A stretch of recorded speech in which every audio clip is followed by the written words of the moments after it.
today in Rich in Relationship. We're going to talk about sex and intimacy. I've worked with countless couples who started out with amazing chemistry who were no longer interested in each other after years, right? Because let's face it, sex isn't just about orgasm. It's about what leads up to it. Welcome to another episode of Rich in Relationship. I'm your host, Rich Heller, and we are kicking off a series on sex and intimacy. And this is a big topic. I'm going to be honest with you. I've started this episode a couple of times now, and I find myself going down rabbit holes with it. So let's just outline what we're going to hit today. We're going to talk about what is sex in a relationship. We're going to talk about the physical aspects of sex. We're going to talk about the emotional aspects of sex. We're going to talk about the role of sex in strengthening intimacy and connection. And we're going to give you a call to action. And in this series, we're going to look to give you some free tools along the way, things that might help you out. And I'm looking for your feedback here, right? As we launch this, tell me what's going on. Tell me what you need more of. Tell me what you need less of. We're going to be responsive in this podcast series. Subscribe to it and give us your feedback, please. Why is sex so important? It is a fantastic question. Sex is so important in our culture that we are making drugs so that people can have more of it even when he is kind of done with it, right? And so what does that mean? That means that in women, they hit menopause, and very often there are women who they're just not that interested in sex anymore, or maybe they become interested again, some of them, after menopause, because they're not making eggs anymore. And there are men who lose their ability to procreate because their blood to their prostate and to their penis, etc., is reduced. And so they just don't get it up like they used to.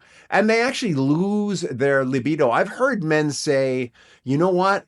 I lost my urge to have sex, and it's the best thing that ever happened to me, because all they thought about before that was sex, and they felt liberated from that. And yet, all right, we've got those little blue pills that help people have sex. Sex apparently is so important that even when our body says, okay, I'm kind of done, we have found ways to ensure that we're not so done. And there is a mass outburst of sexually transmitted diseases amongst senior citizens, particularly in elder homes. As a result of this, I mean, there are all kinds of outcomes to this. So what is it about sex that's so important? Well, I want to get into the culture, but we're not going to. All right, let's just start with why is it so important in our relationships? All right. Now, somehow here in the United States, we have moved from a culture that used to emphasize love to a culture that emphasizes sex.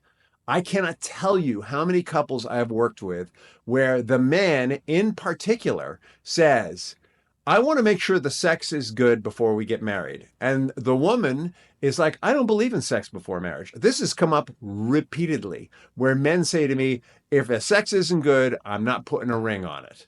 We have developed a belief that if there's chemistry and if it feels good, then this must be the one. Now, I want to contradict that, all right?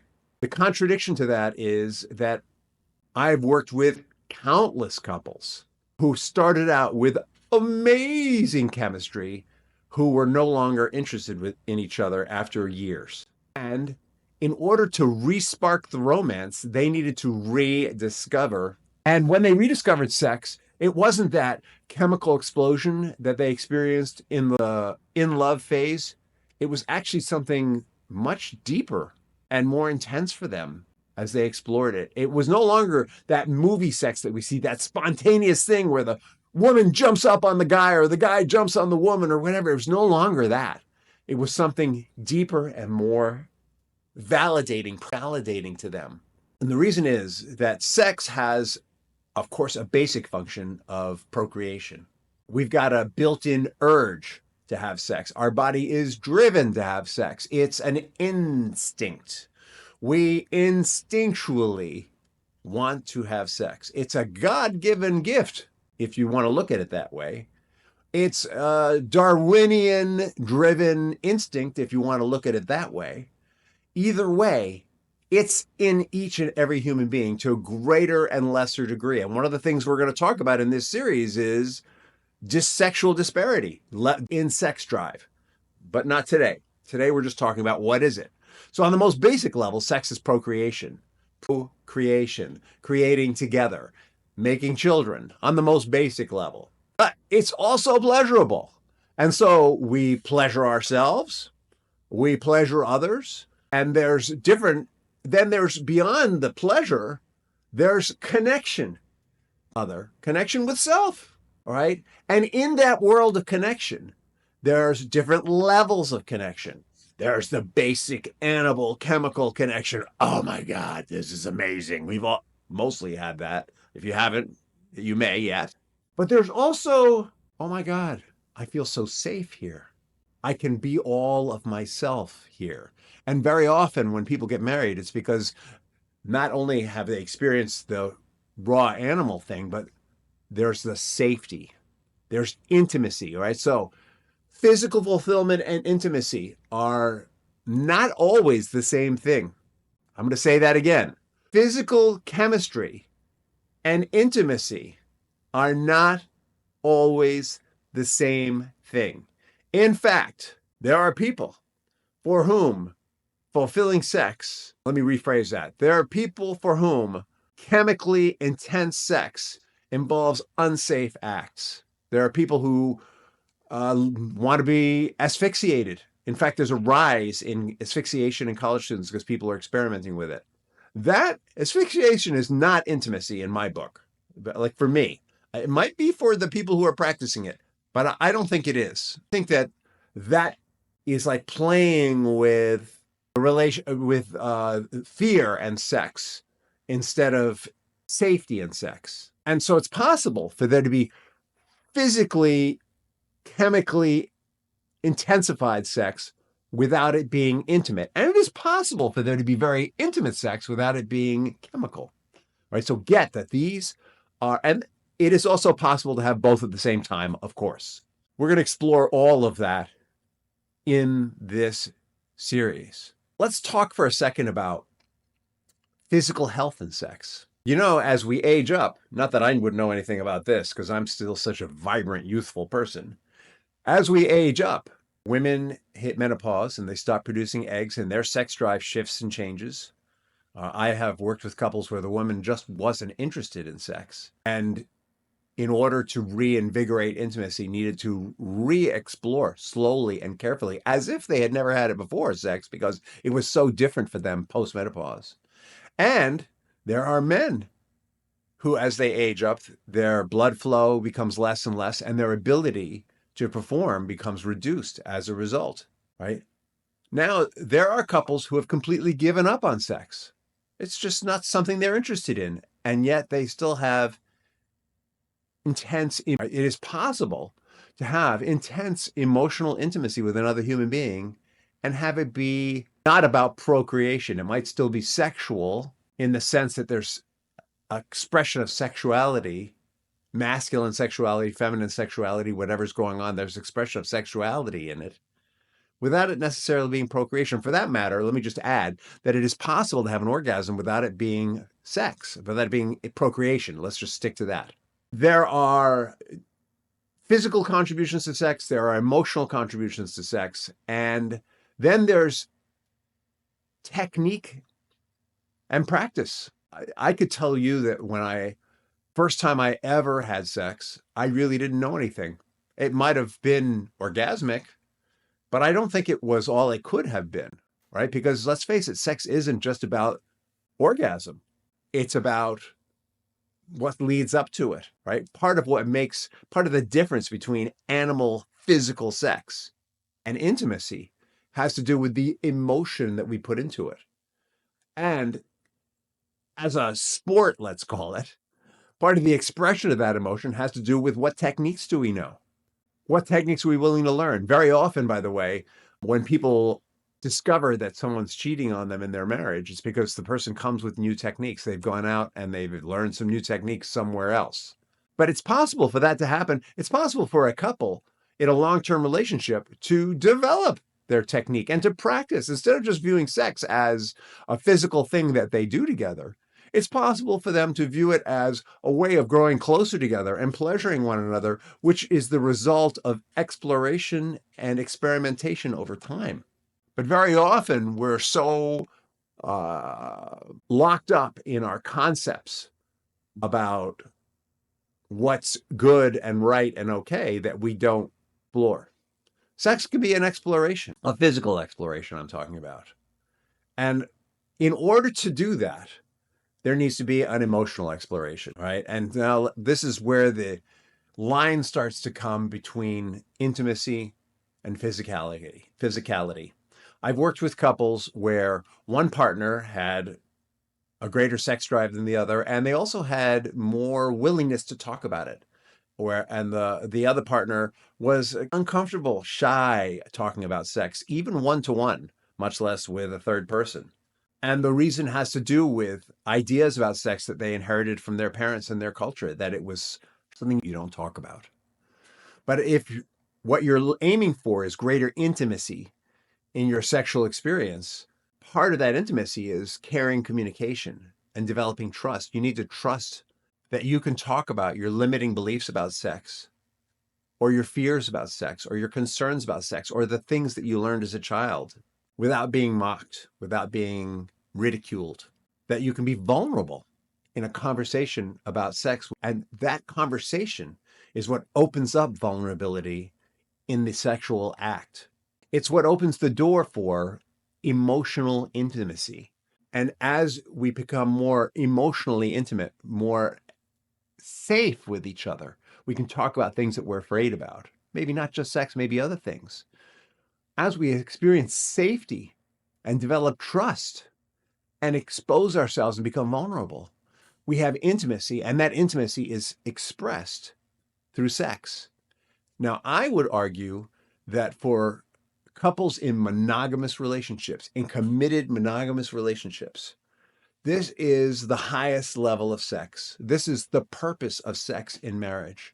Yeah, it's to have kids. Awesome.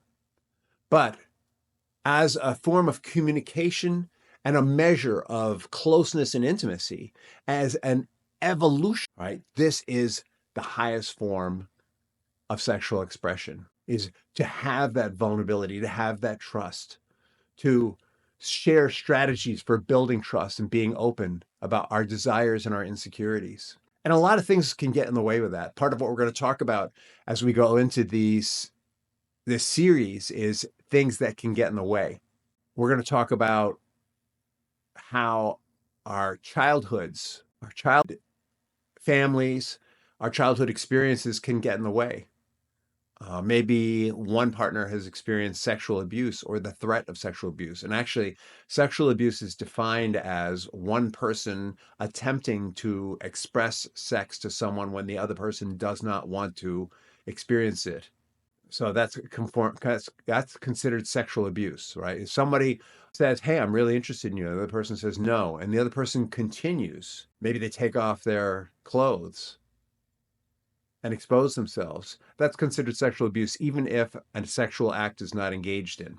Right? When we impose sexual images on another person that they do not want to receive, that's considered a form of sexual abuse because it takes them someplace they don't want to go. The abuse is going someplace they don't want to go. It's not necessarily intercourse or being touched. It can be much simpler. We're going to talk about how these things can get in the way. And I want you to understand that the statistics on sexual abuse in this country, these are the people who are willing to talk about it, are insanely high. Basically, 1 in 4 people has experienced some form of sexual abuse, much higher in women than in men, by the way. This is what's reported. And also understand that what's reported is there's a misconception about what sexual abuse is. Often people are reporting what physically happened to them instead of an ongoing exposure.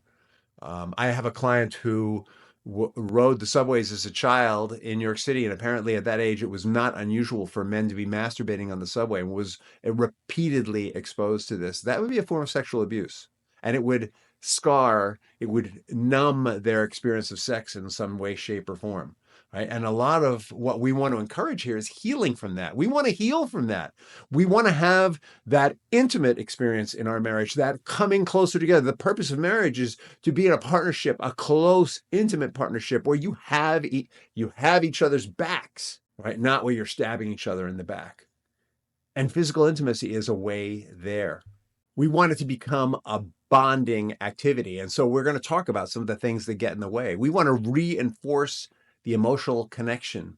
We want to encourage the release of the love hormone, oxytocin, which happens during sex and has a role in bonding. All right. When we have sex with someone, there's a bonding that happens there.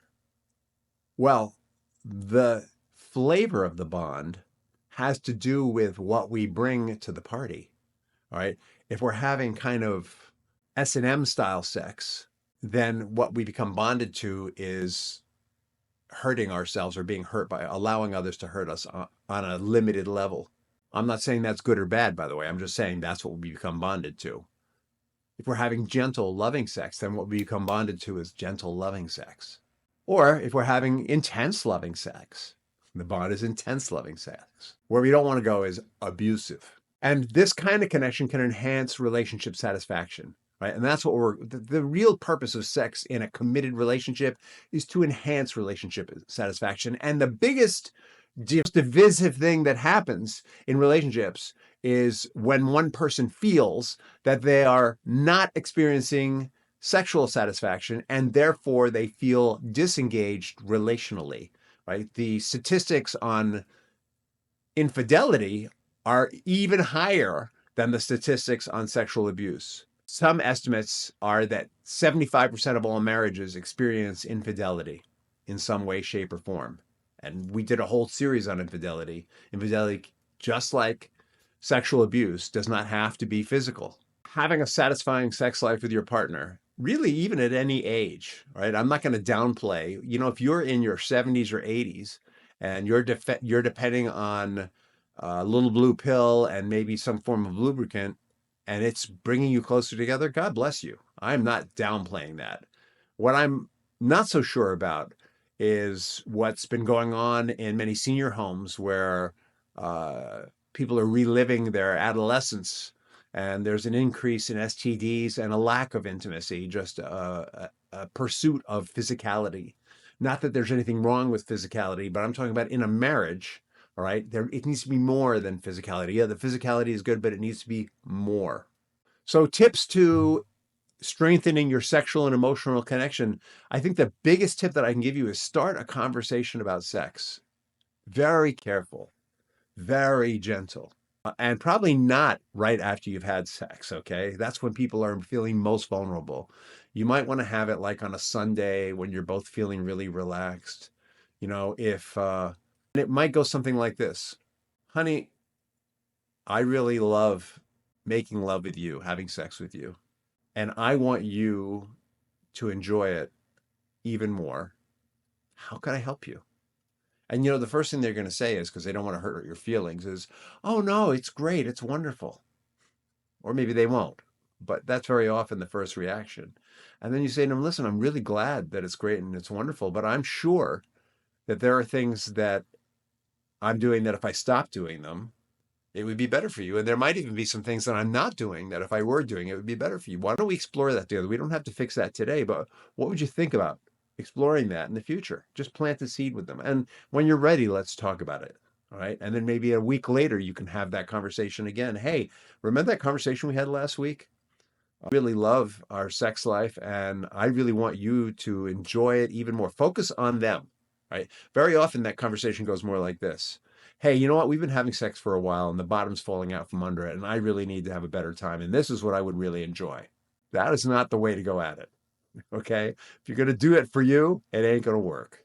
If you want this to be growth and intimacy, focus on them. It needs about them. Right. And honestly, the most intimate sex happens when we are focused not only on our own fulfillment, but on the fulfillment of the other person. Look for tools that we're going to be offering in this series. Look for information that we're going to give you in this series. Interact with us. We're going to talk next week about common barriers to a healthy sex life, what gets in the way of intimacy. All right. So I'm not talking about like just how many times a week are you doing it. I'm talking about the quality. Let's focus on quality in this series. Quantity is good. All right. But let's focus on quality. And the fact is that as we age up, the quantity studies show that we go from twice a day to once a day, to twice a week, to maybe once a week, maybe once a month in some cases. And I've had clients who have come in, even in their 40s, who haven't had sex in months or even years. So that can happen to you. All right. But if the quality is there, that's a lot less likely to happen. Let's face it, when we're having a quality experience, we want more quality. And that's what we're going to talk about in this series. So, next episode, what's in the way?